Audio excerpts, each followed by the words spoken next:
सी voter वालों ने एक सर्वे करवाया था और उन्होंने सीएम फेस की जो रैंकिंग थी उस पर 3 नाम आए। वरीयता क्रम में कहें सबसे ऊपर तेजस्वी, नीतीश जो थे वो तीसरे नंबर पे थे और प्रशांत किशोर दूसरे नंबर पे थे। एक चीज तो है, जो आप पटना की सड़क से लेकर के आप मोतिहारी की सड़क पर पहुंच जाए या मधुबनी के किसी गांव में पहुंच जाए, प्रशांत किशोर की चर्चा हर चौक चौराहे पे गली मोहल्ले में कहीं बैठ जाइए, लोग उनको जान रहे हैं। जो शुरुआत में उनके बारे में कहा जाता है कि टिकेंगे नहीं, चले जाएंगे, तो जो चंपारण की भितियरवा से उन्होंने अपनी शुरुआत की, अब लगातार 3 साल तक खुद ही कहते हैं कि 5000 गांवों में हमने पदयात्रा की है, लगातार डटे हुए। एक तीसरी ताकत बनते हुए दिख रहे हैं, नजर आ रहे हैं चर्चा के आधार पर।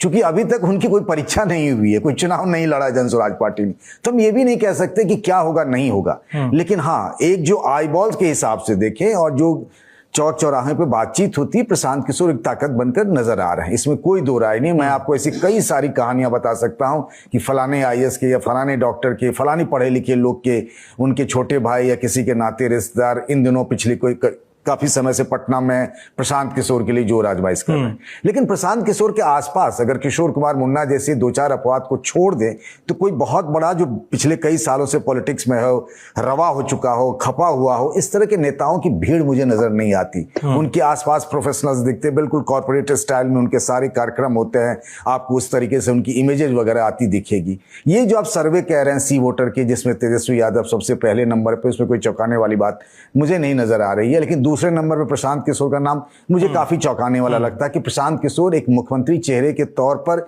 दूसरे नंबर पर दिखाया जा रहा है। बीजेपी के नेताओं की अगर हम खास तौर से बात करें तो उनको लगता है कि सबसे ज्यादा प्रशांत किशोर के होने से डेंट अगर किसी को है तो वो बीजेपी को लगता है, बीजेपी को लगना है। एजेंडा वो जरूर सेट कर रहे हैं। किसको पता था सम्राट चौधरी के बारे में, अशोक चौधरी के बारे में, मंगल पांडे के बारे में, दिलीप जायसवाल के बारे में, संजय जायसवाल के बारे में। ये काम तो आरजेडी और कांग्रेस का भी होना चाहिए था, लेकिन उधर से तो कोई ऐसी बात ही नहीं आई।